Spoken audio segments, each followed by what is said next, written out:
Hello बच्चों, welcome to the speed difference. यहाँ हम आपको देते हैं 100% गारंटीड सिलेक्शन, क्योंकि हमारे इंस्टीट्यूट के पास है पास्ट 21 इयर्स का ऑफलाइन एक्सपीरियंस और हजारों सिलेक्शंस का सक्सेस रेट। सो मैं Mohit Pandey and you guys are preparing for India's best schools entrance exam. तो बच्चों चलते हैं अपने टॉपिक की ओर and today's topic is major religions of India. Major religions of India में मैंने आपको हिंदुइज्म का लेसन दिया था कि हिंदुइज्म स्टार्ट कहां से हुआ था। हिंदुइज्म बहुत विराट है, बहुत एक्सपेंडेबल धर्म है। इसकी शुरुआत कहां से हुई थी कोई नहीं जानता, बट बच्चों मैंने आपको बताया था कि हिंदुइज्म के प्रूफ कहां मिले थे। 1922 में किसने? सर जॉन हर्बर्ट मार्शल और राय बहादुर दयाराम साहनी जी ने हड़प्पा की और मोहनजोदारो की कुछ याद आया, एक्सकेवेशन करवाई थी, वहां से कुछ प्रूफ्स मिले थे, है ना। कुछ प्रूफ्स मिले थे, प्रीस्ट, ग्रेट बाथ मिला, then toys, dancing girl, then terracotta के टॉयज, वहां से पशुपति जो जानवरों के देवता पशुपति यानी जो जिनको आज हम शिव कहते हैं, पशुपति जी का क्या मिला था? सील मिला था, उस पर उनका चिन्ह था। तो ये सारी चीजें बताई थी ना हिंदुइज्म की। कहां से स्टार्टिंग हुई थी? 2300 BC टू 1500, लगभग 1000 साल की यह है सभ्यता। एंड मेरे बच्चों को बीसी और एडी में तो कोई समस्या होगी ही नहीं, है ना। We have discussed it, already discussed it. तो ये बीसी और एडी यानी 1000 साल पहले ये इंडस वैली सिविलाइजेशन हमारी थी, जिसमें हिंदुइज्म के क्या मिले थे? प्रूफ्स मिले थे, साक्ष्य मिले थे। अब बेटा क्या हिंदुइज्म खत्म हो गया, समाप्त हो गया? नहीं, आज भी हम रिचुअल्स को मान रहे हैं, आज भी हिंदुइज्म चल रहा है, पूजा पाठ, मंदिर, सारी चीजें। लेकिन 1500 के बाद क्या हुआ सर, वो कहानी तो सुनाइए। तो बच्चों चलते हैं 1500 के बाद जो कहानी हुई, यानी 1500 से 600 बीसी। देखिए धीरे धीरे हम जीसस के कहाँ आ रहे हैं, धीरे धीरे हम जीसस के बर्थ की तरफ आ रहे हैं, है ना। धीरे धीरे हम कहाँ रहे हैं? जीसस के बर्थ की तरफ। 1500 बीसी से 600 बीसी में क्या हुआ, चल के ये एक बार देखते हैं। देखिए बेटा 1500 वैदिक पीरियड, 1500 बीसी टू 600 बीसी। लोग हिंदुइज्म को कुछ मैंने क्लासेस देखी हैं, हिंदुइज्म को विद इन 25 मिनट समाप्त कर दिया जाता है बेटा। इतना शॉर्ट, इतना छोटा नहीं है हमारा हिंदुइज्म, बहुत बड़ा टॉपिक है, लेकिन बड़ा इंटरेस्टिंग है, बड़ा मजा आएगा। आईबीसी बताओ, आप भूल रहे हो क्या? आईबीसी में सारा आपको, अभी तो आपको फ्लो चार्ट बना के पूरा दे देंगे, आपको आईबीसी भी याद, वैदिक भी याद, उपनिषद याद, पुराण याद, सब याद हो जाएगा। सिर्फ आप मेरे साथ ये कहानी सुनते रहिए। वैदिक पीरियड आया, आईबीसी जा चुका था लगभग 2300 से 1500 बीसी का वह सिविलाइजेशन, जिसे ब्रॉन्ज एज भी कहा गया और क्या कहा गया? मेसोलिथिक एज, ब्रॉन्ज, कांसा। अब इसको आप कह सकते हैं अर्ली आयरन एज। वैदिक को क्या कहा गया था?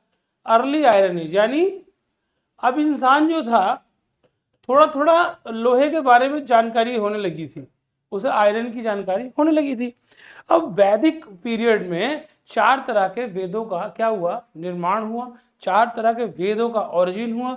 जो फर्स्ट वेदा हमारा आया वो आया Rigveda. Rigveda is the first Veda created in Vedic period. वैदिक पीरियड में पहला वेद कौन सा आया बेटा? ऋग्वेद। वेरी इंपॉर्टेंट है, इससे क्वेश्चन बनेगा ही बनेगा। Rigveda is very very important, ठीक है। इंपॉर्टेंट सारे हैं but very important is Rigveda. Rigveda सबसे पहला वेद है, सबसे ओल्डेस्ट वेद है, सबसे पुराना वेद है। कौन सा वेद सबसे पुराना? ऋग्वेद सबसे ओल्डेस्ट वेद। इसीलिए वेदों की क्या कहा जाता है? माँ, क्योंकि माँ पहले आती है और बच्चे बाद में आते हैं, इसीलिए mother of all Veda is Rigveda. मैंने आपको कहा था कि पिक्चर्स में ही इतनी कहानी बता देंगे, पिक्चर्स में ही आपको पूरा सिलेबस खत्म करा देंगे, पूरा टॉपिक खत्म करा देंगे। जब हम थ्योरेटिकल पे आएंगे ना, तो मुझे पता है बच्चों को थ्योरी पढ़ने में दिक्कत होती है, लगता है यार ये क्या पढ़ा रहे हैं हमें, है ना, एक अलग सा प्रेशर। लेकिन वो प्रेशर यहाँ पे नहीं रहेगा, क्योंकि मेरा पढ़ाने का अंदाज है बच्चों थोड़ा दूसरा, ठीक है। तो बेटा ये हुई ऋग्वेदा। ऋग्वेद को oldest Veda, mother of all Veda, ठीक है। ऋग्वेद से ही क्या आया बताऊंगा आगे, ऋग्वेद से आया। चलो आगे बात करेंगे, इसकी सस्पेंस है। Samaveda, second Veda is Samaveda. Samaveda क्या है भाई? सामवेदा म्यूजिक से रिलेटेड। सारे गामा पा धा नी सा कहां से आया? कहीं से ओरिजिन हुआ होगा ना बेटा म्यूजिक का। म्यूजिक की शुरुआत वीणा बजाना, माँ सरस्वती, गॉडेस सरस्वती, सब सामवेदा से रिलेटेड है। म्यूजिक अगर बजेगा, देखो ऋग्वेद ओल्डेस्ट वेदा था, फिर म्यूजिक आया कि भाई म्यूजिक भी तो होना चाहिए वेदों में, शास्त्रों में, तो वेदों में सामवेद म्यूजिक के लिए आया। देन फिर यजुर्वेद। ये सारी बातें स्लाइड्स में मिलेंगी आपको, अलग अलग स्लाइड्स में। मैं आपको पता है पिक्चर्स में पूरा टॉपिक खत्म कर देता हूँ, उसके बाद तो बच्चों के लिए क्या रह जाता है, टॉपिक क्या बन जाता है, खेल बन जाता है। फिर बच्चे मेरे आराम से सारी चीजें पढ़ते जाते हैं। Rigveda oldest largest first Veda mother of all Veda. Samaveda music, Samaveda में क्या बजता है, म्यूजिक, क्योंकि सामवेद में माँ गॉडेस की बात, सरस्वती की बात, म्यूजिक की बात हो रही है, तो music is related to Samaveda. Music and hymns, hymns कहते हैं या म्यूजिक, तो रिलेटेड विद सामवेदा। यजुर्वेदा, यजुर्वेदा का मतलब है रिचुअल्स। देखिए जो ऋग्वेदा आया बेटा, ये श्रुतियों के रूप में आया। ऋग्वेदा किसमें आया, श्रुति, श्रुति बोलते हैं सुनना, सुनने को कहते हैं श्रुति, ठीक है। तो श्रुति का मतलब क्या हुआ, टीचर्स बोलते थे, मतलब मैं आपको भी पिक्चर से समझाऊंगा कि टीचर्स बेटा बोलते थे और जो स्टूडेंट्स थे वो सुनते थे। तो सबसे पहले ऋग्वेद जो है ना, ये जो वेद है ये श्रुति के रूप में आए, वेद जो है श्रुति के रूप में आए। टीचर सिर्फ बोलते थे, जैसे मैं बोल रहा हूँ आप सुन रहे हैं, मैं लिख थोड़ी रहा हूँ अभी, खाली बोल रहा हूँ। तो वेदों का जो ज्ञान था वो किसको था, टीचर्स को था, जो उस समय के ऋषि मुनि थे, साजिश थे, ऋषिज थे। तो उन्होंने बोला और उनके स्टूडेंट्स ने क्या किया, उनके स्टूडेंट्स ने उस बात का अनुसरण किया, उसे सुना।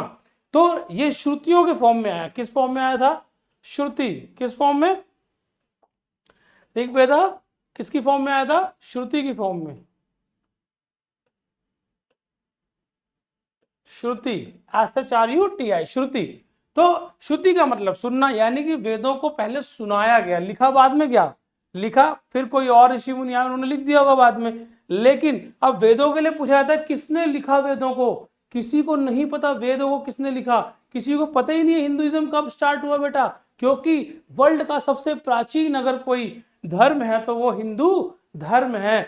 और वेद जो है ये बहुत प्राचीन है बेटा, क्योंकि देखिए श्रुति बोला गया और स्टूडेंट्स ने सुना। तो Rigveda oldest largest mother of all Veda, और श्रुतियों के रूप में गाया गया, बोला गया, ठीक है। इसमें और क्या क्या बातें हैं वो हम देखेंगे। सामवेद म्यूजिक से रिलेटेड। यजुर्वेद, आप बेटा यज्ञ और हवन करने जाते हैं ना, पंडित जी बताते हैं ना पूजा की ये विधि होगी, पूजा की ये विधि होगी, यज्ञ की ये विधि होगी, ये सामान लगेगा, ये मंत्र बोले जाएंगे, पंडित जी मंत्र बोलते हैं ना, और स्वाहा बोलते हैं, है ना।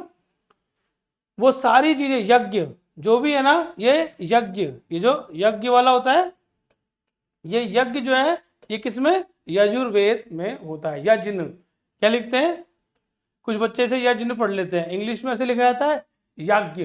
तो यजुर्वेद यज्ञ से रिलेटेड है, यज्ञ से रिलेटेड यजुर्वेद। देखो यजुर से ही पता चल जाएगा, या से यज्ञ और या से यजुर्वेद, ऐसे भी याद कर सकते हो आप। यजुर्वेद में क्या दिया हुआ है आपको, सारा यज्ञ वगैरह का पूरा रिचुअल्स, यानी रीति रिवाज, जितने भी हमारे क्या हैं रीति रिवाज, यही खत्म कर देंगे बेटा वेदास को। इसमें कोई टफ नहीं है, बिल्कुल भी डरने की बात नहीं है, सब कुछ समझ में आ रहा है। अथर्ववेदा, अथर्ववेदा मतलब आयुर्वेद, मेडिसिन। मेडिसिन किसमें गिवन है, मेडिसिन गिवन है अथर्ववेदा में। और तांत्रिक विद्या, तांत्रिक विद्या मंत्र वंत्र ये सब, मैजिकल, जादू वादू, जो जादू करते हैं लोग, जादू का खेल देखा है आपने, तो मैजिकल की विद्या भी किसमें है, अथर्व वेद में। तो चलते बेटा एक एक वेद को विस्तार से पढ़ेंगे अच्छे से, यही बातें दोबारा आएंगी आपके सामने, देखना आपको लर्न हो जाएगा, है ना। कल मेरे को कुछ बच्चों के मैसेज आए थे, सर IVC बहुत अच्छा था, ग्रेट था सर, आपने हमको पढ़ाया, हमें याद हो गया।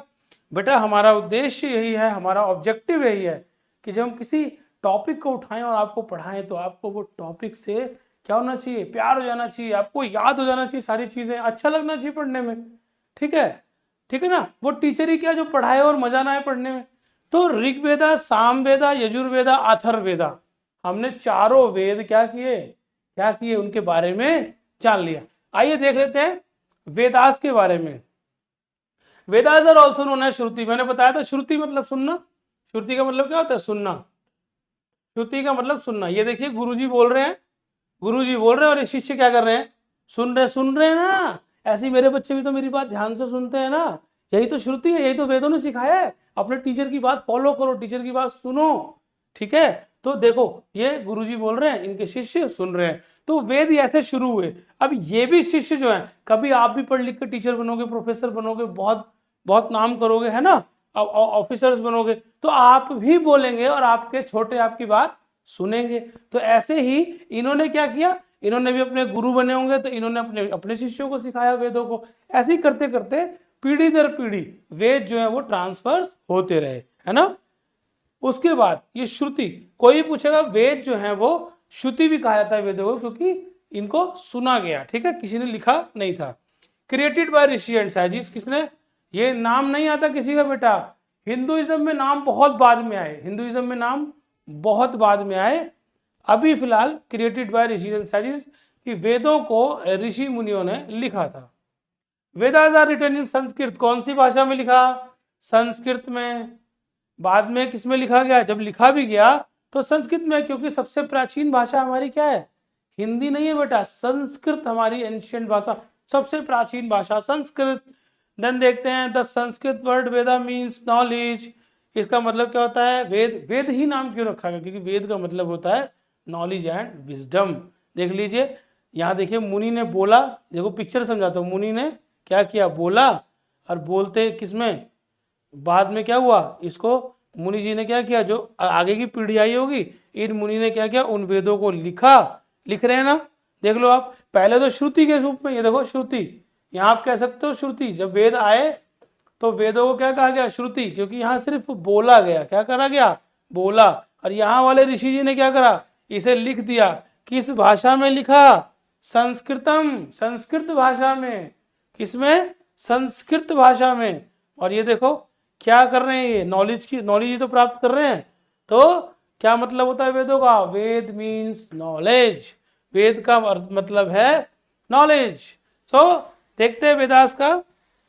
अब अलग अलग वेद को एक बार ध्यान से देख लेते हैं। ऋग्वेद, ऋग्वेद की बात बता चुका हूं, सारी बात बता दी, ओल्डेस्ट, लार्जेस्ट और सारी चीजें देख लो। Oldest Veda and largest Veda. Rigveda contains hymns, hymns मतलब भजन, भजन या छंद कह सकते हो, दोहे, भजन या दोहे, है ना। तो ये कितने हाइम्स है इसमें, about mythology, also called mother of all Veda. Very important है, ये क्वेश्चन बन के आएंगे बेटा आपके सामने। ये ऐसे नहीं पढ़ाया जा रहा है कि which Veda is known as mother, is called mother of all Vedas, which Veda is the oldest Veda, which is the largest Veda, ये सब आएगा तो ऋग्वेदा। तो कितने, देखो जैसे वेद बनाया, जैसे ये ऋग्वेद बना दिया, इसके कितने चैप्टर करें, 1 2 3 4 5 6 7 8 9 और ये 10, 10 चैप्टर कर दिए, 1 से लेके 10 तक, कितने, 10 चैप्टर कर दिए। 10 चैप्टर में क्या डाले, हाइम्स, क्या डाले, हिम्स डाले गए, और 10 मंडल बोला गया, उन चैप्टर को क्या बोला गया, 10 मंडल। ऋग्वेद में 10 चैप्टर को 10 मंडल कहा गया, और इन मंडल्स में कितने कितने 1028 हिम्स हैं। कितने भजन, 1028 भजन हैं 10 चैप्टरों में। तो लगभग 102, अगर मैं एवरेज निकालूं तो 102 भजन एक चैप्टर में, ऐसा कुछ एवरेज, पर किसी में कम होंगे किसी में ज्यादा होंगे, ये हम नहीं जानते। लेकिन हमें तो ये मतलब है भाई 10 मंडल हैं और 10 मंडलों में 1028 हिम्स है। हिंदुइज्म को ऐसे ही पढ़ना है, एक भी क्वेश्चन गलत नहीं होना चाहिए मेरे बच्चों का, ठीक है। कोई कैसे पढ़ाता है उससे मुझे मतलब नहीं है, मुझे मतलब है सिर्फ अपने बच्चों से, अपने पढ़ाने से। देखिए जो भी बच्चा पढ़े उसको मजा आ जाना चाहिए। इंद्र किस गॉड को मानते थे भाई, हिंदुइज्म की बात तो होगी वेदों में।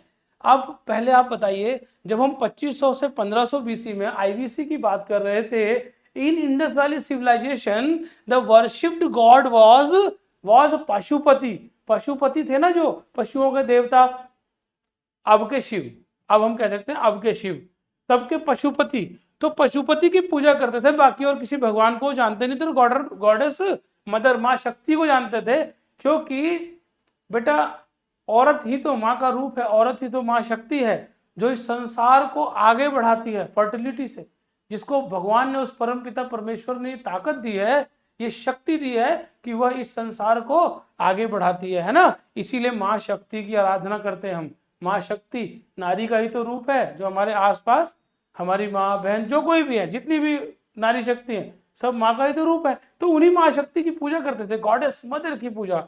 लेकिन उसके बाद जैसे ही ऋग्वेदास आया, वेदा का समय आया, यानी वेदा का समय कब से कब तक, 1500 बीसी टू 600, लगभग 600 बीसी तक जब वेदा का समय आया बेटा, तो वेदा के समय में क्या किया गया, वेदा के समय में भगवान जो है इंद्र को भी जानने लगे ये लोग। किसको? इंद्र भगवान को। देखो इंद्र भगवान ये रे वज्र लेके चलते हैं, है ना, ऐरावत हाथी उनका, देखा होगा आपने इंद्र भगवान को, कई सीरियल्स आते हैं उसमें कैसे होते हैं इंद्र भगवान को, कैसे इमेजिन किया गया है कि वज्र होता है उनके पास, ये रहा वज्र इंद्र भगवान का।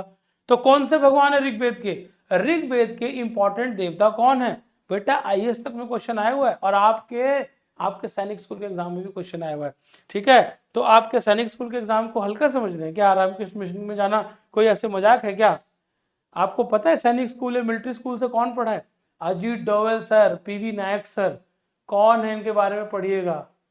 देश के राष्ट्रीय सुरक्षा सलाहकार हैं अजीत डोवाल सर, राष्ट्रीय मिलिट्री एकेडमी से पढ़े हैं। एयर चीफ मार्शल पीवी नायक सर पढ़े हैं। इतनी बड़ी पर्सनैलिटी जिस स्कूल से पढ़ी हैं, और ऐसे बहुत से एग्जाम्पल्स हैं इन्हीं के पैरेलल बहुत एग्जाम्पल्स। तो बेटा ऐसी पर्सनैलिटीज के जब स्कूल में आप जाएंगे तो कुछ अलग बात है ना उन स्कूल्स में, तभी तो ऐसी पर्सनैलिटीज निकली हैं। तो उसके लिए कुछ अलग तैयारी करनी पड़ेगी। तो ऋग्वेदा, इंद्र जो थे वो क्या थे? प्रमुख देवता। इंद्र जो थे वो ऋग्वेद के क्या है? प्रमुख देव। बाकी अग्निदेव, वरुण देव, वायुदेव, सोमदेव, सोमरस, जो मतलब एंजॉयमेंट के टाइम ड्रिंक पिया जाता था ना देवताओं का, ड्रिंक देवता लोग पीते थे, वो ड्रिंक कौन सा था? सोम। तो वो भी भगवान थे, सोमरस, सोम भगवान। तो वायु भगवान, वरुण भगवान, अग्निदेव, तो ये सब कौन थे? देव थे। इंद्र प्रमुख देव थे। ये देख लो अग्निदेव, ये अग्निदेव, ये देख लो आप, ये वरुण देव, ये वायुदेव, ठीक है, और ये देख लो आप, ये हमारे सोम। तो बेटा Rigveda is the oldest largest mother of all Veda, 102 hymns in 10 mandals. और इनके प्रमुख भगवान, ये बहुत इंपॉर्टेंट है, प्रमुख भगवान ऋग्वेद में किसको माना गया है? आया हुआ क्वेश्चन है इंद्र को।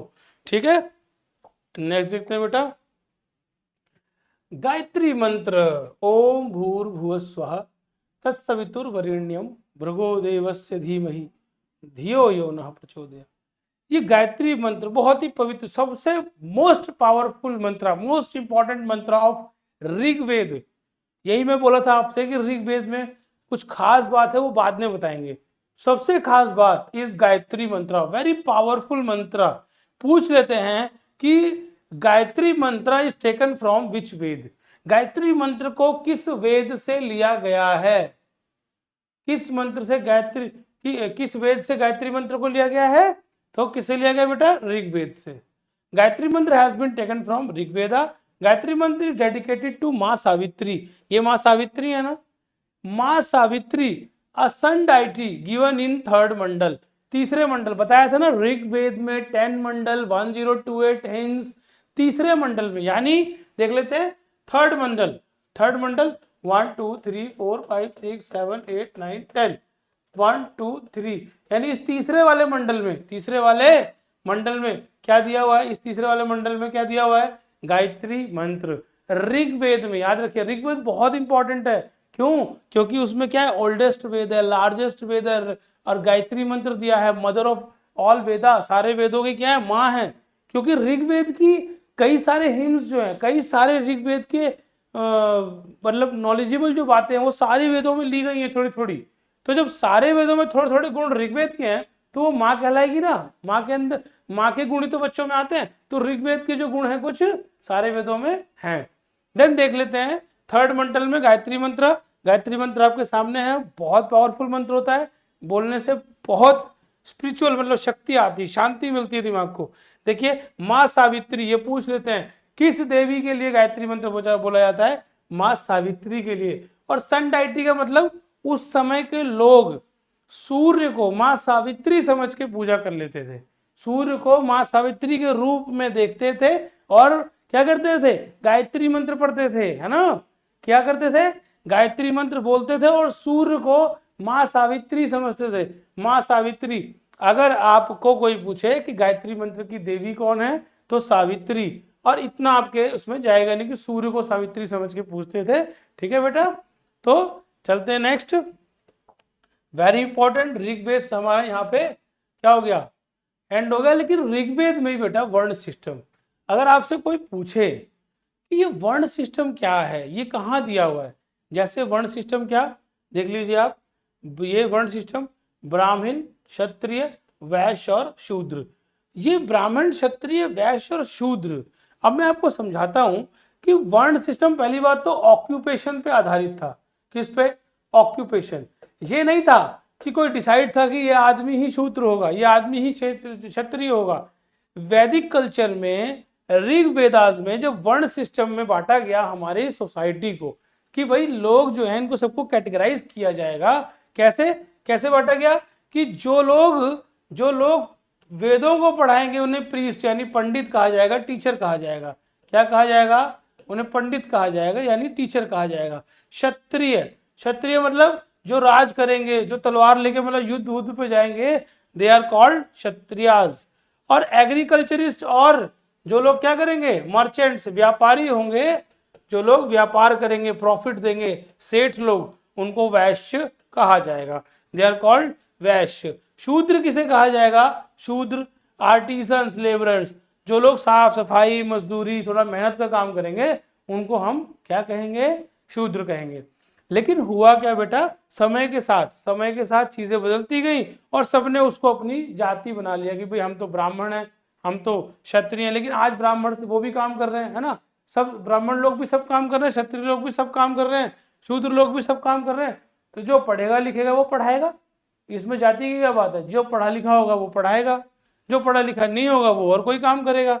ठीक है, जो क्षत्रिय तो लिखा हो तो तब क्या था, काम के आधार पर बांटा गया था।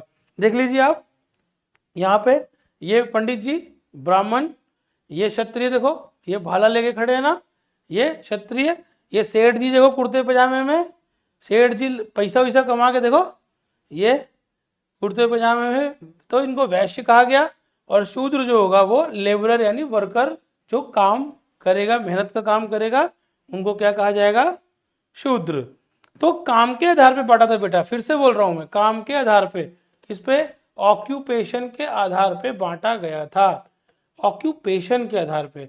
ठीक है, काम के आधार पे। लेकिन बाद में लोगों ने इसे क्या बना लिया, अपनी जाति। और ये भी रखा गया था, देखो थिंकर जो सोचेगा वो होगा ब्राह्मण, जो सोचने का काम करेगा पंडित, क्षत्रिय जो लीडरशिप करेगा, है ना, उसके बाद वैश्य जो प्रॉफिट माइंडेड होगा, शूद्र जो वर्कर होगा। काम के आधार पर चारों वर्ण को बांटा गया। और किस में बांटा गया बेटा, ये बात याद रहेगी, ऋग्वेद में। ऋग्वेद में वर्ण सिस्टम आया, देखो ऋग्वेद में गायत्री मंत्र भी आ गया था, ऋग्वेद में वर्ण सिस्टम भी आ गया। तो चार वर्ण। और एक चीज और बेटा, देखो इस निशान का क्या मतलब है, ये रे पंडित जी, ये रे क्षत्रिय, ये रे वैश्य सेठ जी, ये वर्कर। इस निशान का क्या मतलब हुआ, ये निशान ऐसे भी जा रहा है और पीछे भी जा रहा है। इसका मतलब अगर क्षत्रिय का बेटा पढ़ लिख गया, क्षत्रिय का बेटा पढ़ लिख गया तो वो पंडित भी बन सकता है। ये जरूरी नहीं है कि क्षत्रिय का बेटा जो क्षत्रिय बनेगा। इस रिवर्सिबल निशान का मतलब ये है कि अगर पंडित जी का बेटा नहीं पढ़ा और उसके मान लो ताकत ज्यादा हुई, वो बॉडी बना लिया, तो वो क्या करेगा, वो क्षत्रिय भी बन सकता है। ठीक है, वो अगर नहीं पढ़ा, मान लो उसका व्यापार में दिमाग लगता है, तो वो अगर व्यापार करने लगेगा तो वो वैश्य भी बन सकता है। और अगर मान लो वो कुछ भी नहीं करेगा तो वो वर्कर बन गया, अगर सफाई का काम करने लग गया तो शूद्र भी कहलाएगा। ऐसे ही शूद्र सेठ जी बन सकते थे, वैश्य क्षत्रिय बन सकता था, और मतलब सारे लोग इंटरचेंज हो सकते थे, कोई दिक्कत नहीं थी, काम के आधार पे था ना। मान लो मैं पढ़ा रहा हूँ, मेरा बेटा जो है वो अच्छे ज्यादा ना पढ़े, उसको उसके मान लो उसके शक्ति बहुत हो, ताकत बहुत हो, वो देश की सेवा करे, फौज में चला जाए तो देश की रक्षा कर रहा है तो क्षत्रिय हो जाएगा। ठीक है, तो जरूरी थोड़ी कि मतलब मैं पढ़ा रहा हूँ तो मैं पंडित हो गया, तो ठीक है, ऐसा नहीं है। ये जातियां बाद में बांट दी गई, ब्राह्मण क्षत्रिय वैश्य और शूद्र, ये ऑक्यूपेशन काम के आधार पे था बेटा, ये जाति के आधार पर नहीं था। तो आपको ये पता होना चाहिए वर्ण सिस्टम में 4 वर्गों में बांटा गया। तो आपसे पूछ सकते हैं कि जो टीचिंग करता था उसे क्या कहते थे वैदिक काल में, वैदिक पीरियड में? The person who teaches is called Brahmin, the person who administrators the society is called Kshatriya. जो क्या करता था, जो एग्रीकल्चर करता था, मर्चेंट था, व्यापारी था, प्रॉफिट माइंडेड था, वो वैश्य था। प्रॉफिट कमाते थे ना वैश्य लोग, तो क्योंकि वो व्यापारी थे, फार्मर्स थे, एग्रीकल्चरिस्ट थे, तो वो लोग वैश्य कहलाए। तो शूद्र क्या करते थे? आर्टिसन और लेबर वर्क शूद्र करते थे। तो ये चारों वर्ण भी हमारे यहाँ पर हो गए। नेक्स्ट देखते हैं बेटा, ऋग्वेद का गायत्री मंत्र वर्ण सिस्टम याद रहना चाहिए। Next is Samaveda. सामवेदा की कहानी हो ही गई। देखो, सामवेद मतलब माँ सरस्वती वीणा बजा रही है। माँ वीणा मतलब माँ सरस्वती किसकी देवी है? म्यूजिक की। तो सामवेदा रटना कुछ नहीं बेटा, कुछ भी नहीं रटना। रटने से हमेशा दिमाग परेशान होता है। चीजों को जब आप कोई फिल्म देखने जाते हैं तो फिल्म क्या आप याद रखने की कोशिश करते हैं?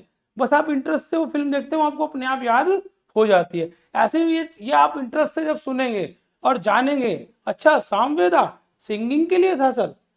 सबसे अर्लीस्ट रेफरेंस फॉर सिंगिंग, यानी सबसे पहले गाने की बात, गाना गाने की बात किसने करी थी? सामवेद ने। It is also known as book of chants. Chants का मतलब यानी संगीत में जाप, जाप करना, चैंट्स जाप करना।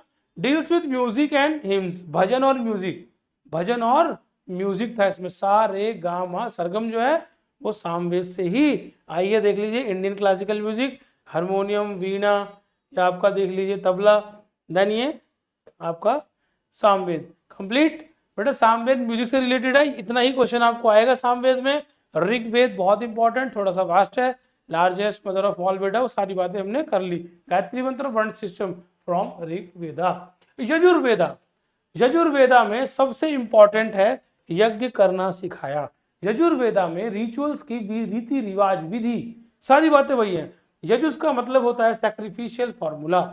सैक्रिफिशियल फॉर्मूला मतलब किसी के लिए, मतलब प्रेयर करना है ना, प्रभु की प्रेयर करना, प्रार्थना करना। सैक्रिफिशियल फॉर्मूलाज है, किसी के प्रति बलिदान का मतलब कुछ सेक्रीफाइस करने का वो रखना, भाव रखना, वो सारी चीजें प्रेयर किसमें है? यजुर्वेदा में। इट कंटेन्स रिचुअल्स, रिचुअल्स का मतलब रीति रिवाज, रीति रिवाज, रीति रिवाज ऑफ यज्ञना, यानी यज्ञ। यज्ञ करना सिखाया किसने? देख लो, यज्ञ भाई या से देख लो, या से यजुर, वाई से यजुर और वाई से यज्ञ। ठीक है, तो यज्ञ करना किसने सिखाया? यजुर्वेद ने। तो बेटा मजा आ रहा है ना पढ़ने में? देखिए ये बच्चा क्या कर रहा है? यज्ञ कर रहा है। यजुर्वेद ने हमें यज्ञ करना सिखाया। हिंदू वर्शिप्स एंड यूजुअल, जितने भी रीति रिवाज है, पंडित जी आते हैं, पूजा कराने आते हैं, बेटा ये विधि से पूजा होगी, ये मंत्र बोले जाएंगे, इस देवता की पूजा होगी, ये सारे मंत्र एंड जाप्स कहाँ पे हैं? यजुर्वेदा। बेसिकली एक बात याद रखिएगा कि यज्ञ जो स्वाहा करते हैं ना, कोई मंत्र बोलते हैं और स्वाहा, ये यज्ञ करना किसने सिखाया हमें? यजुर्वेद से आया। इसलिए तो कहते हैं चारों वेद के ज्ञाता हैं पंडित जी, है ना, यानी वेद उनको कंठस्थ हैं, तो यजुर्वेद यज्ञ करना सिखाता है। It is a collection of spells, charms and prayer. Atharvaveda की बात कर लेते हैं। It is commonly known as book of science and medicine. याद रखिएगा दवा, भाई उस समय के लोग भी तो बीमार पड़ते होंगे, क्या उस समय के लोग बीमार नहीं पड़ते होंगे? उस समय के लोगों को जब बीमारी होती होगी, पेट दर्द हुआ, बुखार हो गया, कोई भी दिक्कत परेशानी हुई, तो वो क्या करते होंगे भाई? क्या करते होंगे? देख रहे हैं ना आप, होम रेमेडीज, हल्दी, ये देखिए अदरक, टर्मरिक, ये लेमन, ये सारी चीजें क्या हैं? क्या हैं? These are called Ayurveda. क्या कहते हैं बेटा? आयुर्वेद। क्या कहते हैं? आयुर्वेदा। पतंजलि, आजकल पतंजलि, महर्षि पतंजलि के ऊपर तो बाबा रामदेव ने क्या बनाई है? क्या बनाई? अपनी कंपनी बनाई, ट्रस्ट बनाया।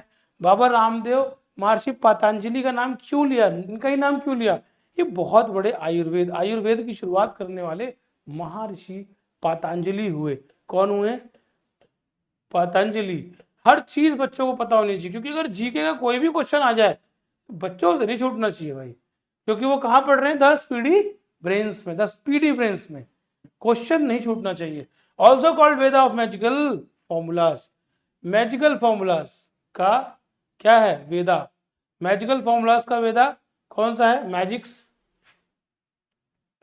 मैजिक्स बताया था ना, मैजिक जादू वादू ये सब कहाँ होगा? अथर्ववेद में। तो मेडिसिन और जादू का वेदा है अथर्ववेदा। ये देख रहे हैं आप, मेडिसिन जब घर में कभी भी बुखार होता है, तुलसी की पत्ती, काली मिर्च और ये डाल लो, लेमन का थोड़ा सा नींबू निचोड़ लो, ऐसे कर लो, तो मम्मी देती है करके। ये सब क्या है? आयुर्वेद। लौंग, इलायची, इन सब का प्रयोग करना किसने सिखाया? आयुर्वेद। महर्षि पतंजलि ने बताया, समय से उठो, समय से खाओ, ये सब आयुर्वेद के नियम है ना। तो बेटा अथर्ववेद। देन हमारे वेदास कंप्लीट हुए और वैदिक काल के बाद में उपनिषद लिखे गए। उपनिषद क्या है? क्या है उपनिषद? उपनिषद लिखे गए, कुछ ऐसी किताबें लिखी गई। उपनिषद का मतलब होता है to sit near the feet of, यानी अपने गुरु के पास बैठकर, देखिए, अपने गुरु के पास बैठकर उसके जीवन का अनुभव लेना, ज्ञान लेना, उपनिषद कहलाया।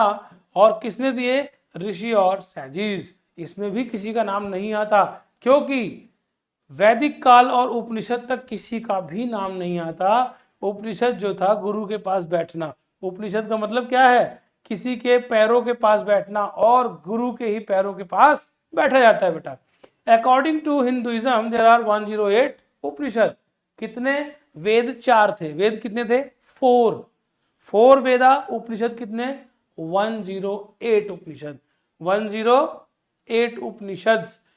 बस इसमें वेरी इंपॉर्टेंट क्वेश्चन जो आता है ना बेटा, वो आता है ओल्डेस्ट उपनिषद का, सबसे पुराना और प्रिंसिपल। इसी के आधार पर सारे उपनिषद बने हैं। किसके? बृहद्रनायका उपनिषद। बृहद्रनायकोपनिषद। बृहद्रनायको उपनिषद जो है वो प्रिंसिपल उपनिषद रहा है। इसी के आधार पर सारे उपनिषद बने, और ओल्डेस्ट एंड प्रिंसिपल उपनिषद। और हमारा नेशनल मोटो, जब मैंने आपको नेशनल मोटो पढ़ाया था तो ये बताया था कि सत्यमेव जयते, सत्यमेव जयते इज अवर नेशनल मोटो। सत्य की ही जीत होती है। इज टेकन फ्रॉम, कहां से लिया गया? कहां से बेटा? मुंडको उपनिषद से। कहां से? मुंडको उपनिषद। सत्यमेव जयते, सोच, फिलॉसफी, फिलॉसफी तो है सब, है ना। फिलॉसफी, सोच क्या थी ऋषि की, मुनियों की सोच क्या थी? वो क्या सोचते थे समाज के प्रति, पूजा पाठ के प्रति, हिंदुइज्म के प्रति? वो सोच कहां से आई? तो सोच देखिए कितनी अच्छी थी, मुंडकोपनिषद से आई। सत्यमेव जयते, और मुंडकोपनिषद से ही तो आई थी सत्यमेव जयते। तो ये क्या था सत्यमेव जयते? क्या था? ये सोच थी हमारे ऋषि मुनियों की, जो उन्होंने, इसको बोलते हैं फिलॉसफी। अपनी फिलॉसफी को मुंडकोपनिषद में लिख दिया, सत्यमेव जयते। इससे अच्छी सोच किसी की हो सकती है क्या? इतना महान था हमारा हिंदुइज्म, इतने महान थे हमारे ऋषि मुनि, जिन्होंने कहा सत्यमेव जयते। किसमें? मुंडकोपनिषद में। 108 उपनिषद। सबसे ओल्डेस्ट इज बृहद्रनायका उपनिषद। देन देखते हैं 4 आश्रम्स। 4 आश्रम्स उपनिषद में वर्णों की बात, ब्राह्मण, क्षत्रिय, वैश्य और शूद्र। याद रखिएगा, कोई कंफ्यूजन मत रखिएगा बेटा। ब्राह्मण, क्षत्रिय, वैश्य, शूद्र, यानी 4 varnas are given in Rigveda, but 4 ashrams are given in Upanishad. आश्रम की बात उपनिषद ने की है, ब्रह्मचर्य, गृहस्थ, वानप्रस्थ और संन्यासा। पहला आश्रम कौन सा हुआ? ब्रह्मचर्य। यानी बच्चों को, जैसे आप मेरे बच्चे ब्रह्मचर्य का पालन कर रहे हैं ना, इसी को कहते हैं अपने गुरु के पास जाके गुरुकुल में गुरु की बात ध्यान से सुनना, टीचर की बात को ध्यान से सुनना और उसे फॉलो करना, उसे मानना। अगर टीचर ने बोला आज ही इस सिलेबस को खत्म करना है तो आज ही खत्म होगा। टीचर ने बोला ये सेशन अच्छे से पढ़ना है, अच्छे से पढ़ना है, रिवाइज बोला रिवाइज होगा। ऐसे ही गुरु की बात ये बच्चे मानते थे, और मेरे ये बच्चे ऐसे ही हैं जो ब्रह्मचर्य का पालन कर रहे हैं। ऐसे इन्हीं को क्या कहते हैं? विद्यार्थी कहते हैं, स्टूडेंट्स कहते हैं। तो यानी बोला था कि जो फर्स्ट स्टेज होगी लाइफ की, जो पहली स्टेज, बच्चा पैदा होगा, उसके बाद थोड़ा बड़ा होगा और ब्रह्मचारी बनेगा, ब्रह्मचर्य का पालन करेगा, स्कूल जाएगा, गुरुकुल जाएगा। तब तो गुरुकुल होते थे, स्कूल थोड़ी होते थे बेटा। देन गृहस्था, यानी अब बच्चा बड़ा हो गया, पढ़ लिख लिया, प्रोफेसर बन गया, IITN बन गया, IAS बन गया, अब क्या होगा? गृहस्था। तब ऐसा नहीं था। अब आप अपने ऊपर एग्जाम्पल लीजिएगा, जब सेकंड स्टेज में आएंगे आप लाइफ के, तो आप किसमें आएंगे? गृहस्थ आश्रम में, यानी घर से गृहस्थ। ब्रह्म मतलब जब बच्चा छोटा होता है, पढ़ाई लिखाई कर रहा होता है, दैट इज कॉल्ड ब्रह्मचार्य।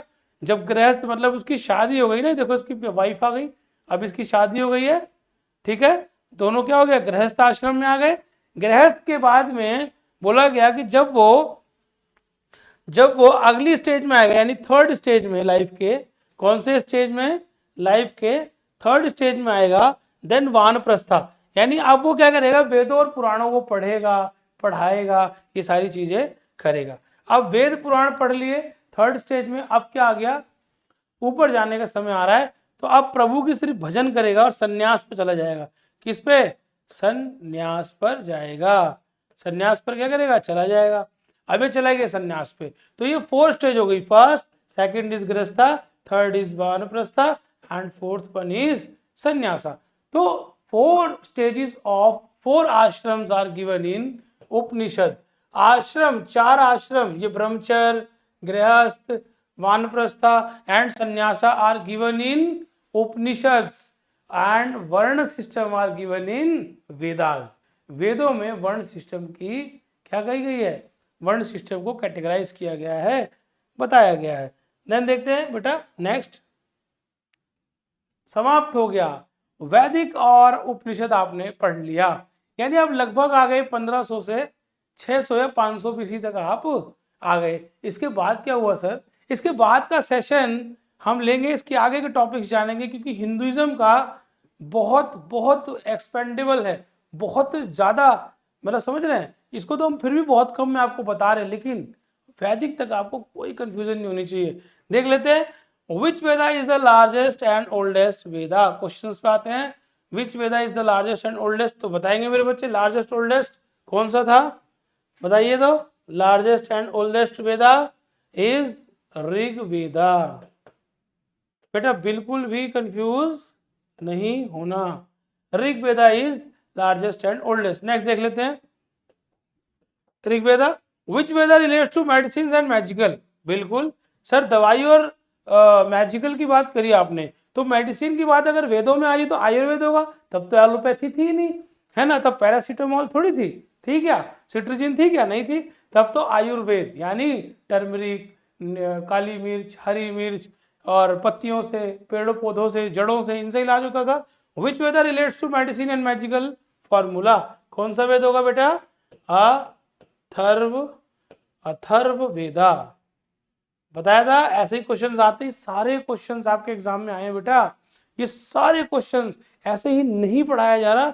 मैं बार बार आपको कहता हूं कि ये आपका सिलेबस पूरा मेंटेन करने में बहुत मेहनत करनी पड़ती है, क्योंकि हम प्रीवियस पेपर से क्वेश्चंस लेके आते हैं, सारे सिलेबस को सेट करते हैं आपके लिए, सिर्फ ताकि आपका कोई क्वेश्चन ना छूटे, ताकि आपका exam definitely entrance exam crack होना चाहिए। Which Veda relates to medicine and magical formula, Atharva Veda. Next question देख लेते हैं, next question is which Veda relates to medicine and magical formula, हो गया ये।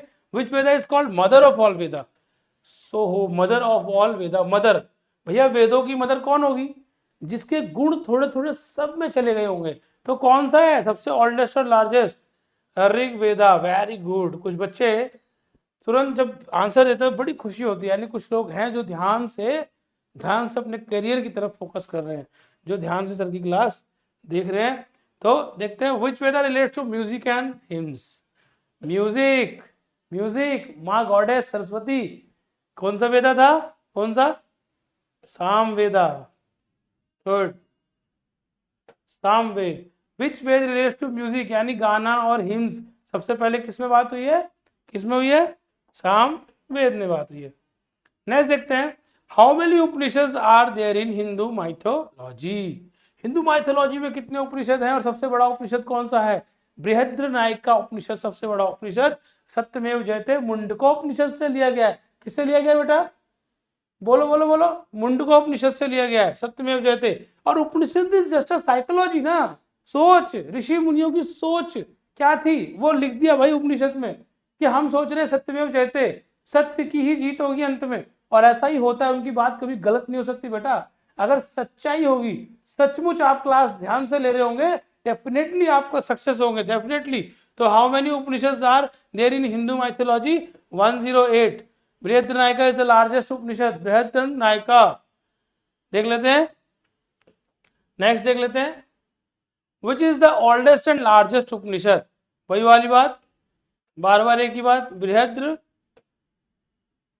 नायका उपनिषद, बृहन्नायका उपनिषद। गीता प्रेस, किसी को पढ़ने का शौक हो, गीता प्रेस गोरखपुर, गीता प्रेस गोरखपुर वाले देते हैं उपनिषद पुराण सब देते हैं, महाभारत रामायण सब ले आओ पढ़ के देखो। ठीक है बेटा, पहले तो आप यही पढ़ लो, है ना, रामायण महाभारत तो बाद में पढ़ेंगे। सो बेटा देखते हैं नेशनल मोटो ऑफ इंडिया, देखो आ गया ना क्वेश्चन। मैं जो बोलता हूँ बेटा वेरी इंपॉर्टेंट होता है, वो सब क्वेश्चन आए हुए हैं, क्योंकि मैं पूरे सिलेबस को इस तरह से डिजाइन करने की कोशिश करता हूँ बेटा कि कोई क्वेश्चन मेरे मुंह से ना छूट जाए, कोई अगर लिखा ना हो तो मेरे मुंह से निकल जाए, मुंह से ना निकले तो लिखा हुआ मिल जाए, मेरे बच्चों का क्वेश्चन ही छूटना चाहिए। The national motto of India Satyameva Jayate is taken from which Upanishad. Very easy है भाई, मेरे बच्चों को पता है, मुंडको उपनिषद, मुंडको उपनिषद से लिया है। और लॉयन कैपिटल ऑफ सारनाथ तो याद ही होगा, उसी के नीचे तो लिखा हुआ है, ये कहाँ से लिया गया था, सारनाथ से। Lion capital of Sarnath, 4 lion थे उसमें, है ना, और नीचे भी 4 क्या थे, एनिमल्स। नेक्स्ट देख लेते हैं, how many ashrams are given in Hindu mythology. Ashrams बेटा, आश्रम्स अभी तो पढ़ा है, आश्रम्स याद रखिएगा, कंफ्यूज मत होइएगा। वर्ण इज अ डिफरेंट, वर्ण व्यवस्था वैदिक में दी हुई है, वेद्स में, ऋग्वेद में, है ना, वेदों में वर्ण व्यवस्था है ना। आश्रम जो है वो कहां पर है, ये है उपनिषद में। कौन सा आश्रम, ब्रह्मचर्य, यानी जब बच्चा क्या करेगा, जब बच्चा छोटा होगा पढ़ाई करेगा तो ब्रह्मचर्य, दूसरा जब उसकी शादी होगी तो गृहस्थ आश्रम, तीसरा वानप्रस्थ, उसके बाद वो क्या करेगा, प्रभु की राह पर निकलेगा, भजन कीर्तन करेगा, उसके बाद में चौथा इज संन्यासा, बताया था ना, संन्यास ले लेगा कि अब तो हमें ऊपर जाना है, जंगलों में जाएगा, प्रभु का भजन करेगा। तो these are 4 ashrams given in Upanishad. किसमें दिया है बेटा, उपनिषद में गिवन है, किसमें गिवन है, उपनिषद में 4 आश्रम्स गिवन है। ठीक है, नेक्स्ट देख लेते हैं बेटा, आईबीसी का एक बार रिवीजन, आज की क्लास यहीं पर, तो इसी के साथ बेटा यहां तक उपनिषद हमने हिंदुइज्म में पढ़ लिया। फर्स्ट ऑफ ऑल हमने आईबीसी पढ़ा था, उसको रिवाइज करते हैं, देन यहाँ उपनिषद तक आपका रिवाइज करवाएंगे, क्योंकि बेटा रिवीजन होगा तभी तो बच्चों को क्या सारी चीजें याद रहेंगी। देखिए आईबीसी आया था 2300 से कितना, 1500 बीसी, 1500 बीसी 23 से, लगभग 1000 साल की ये सभ्यता। इसमें क्या हुआ था, इंडस रिवर थी, क्या था, इंडस रिवर, इंडस को हिंदी में क्या, संस्कृत में सॉरी क्या कहा था, सिंधु, और सिंधु के किनारे कौन रहते थे, हिंदू। अब हिंदू लोगों की सभ्यता क्या थी, किसको मानते थे, पशुपति जी को मानते थे। अब देखिए पशुपति जी को माना, उसके बाद देखिए ये फ्लो चार्ट, देन हमने क्या करा 1921 और 22 में क्या कराई, 1921 22 में क्या करवाई, खुदाई करवाई, किसने, sir John Herbert martial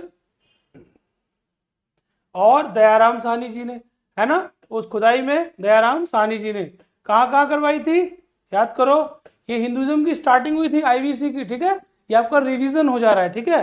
then उसके बाद में कहाँ करवाई थी, हड़प्पा, हड़प्पा कहाँ पे है, हड़प्पा पंजाब सिंध में साहिवाल डिस्ट्रिक्ट। देन उसके बाद में मोहनजोदड़ो, ये कहाँ पर है बेटा, मोहनजोदड़ो लरकाना डिस्ट्रिक्ट सिंध प्रांत पाकिस्तान में।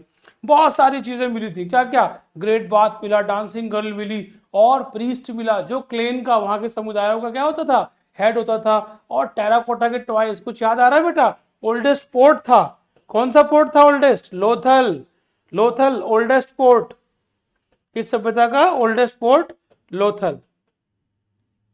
ठीक है बेटा, तो ये सभ्यता आईबीसी थी। आईबीसी के बाद हमने पढ़ा वैदिक काल, वैदिक आया 1500 से, वैदिक कहां से कहां तक, वैदिक काल कहां से कहां तक, वैदिक काल हमने पढ़ा 1500 टू 600 बीसी।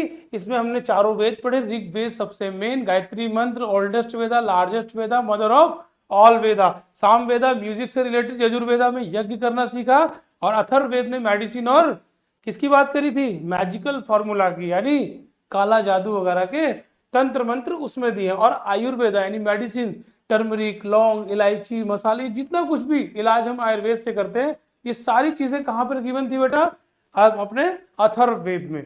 तो वैदिक हो गया था, उपनिषद 4 वेद थे, कितने 4 वेदा, 4 वेदा, उपनिषद, उपनिषद कितने, उपनिषद कितने 100, उपनिषद 108, सबसे बड़ा उपनिषद बृहद्रनायका उपनिषद।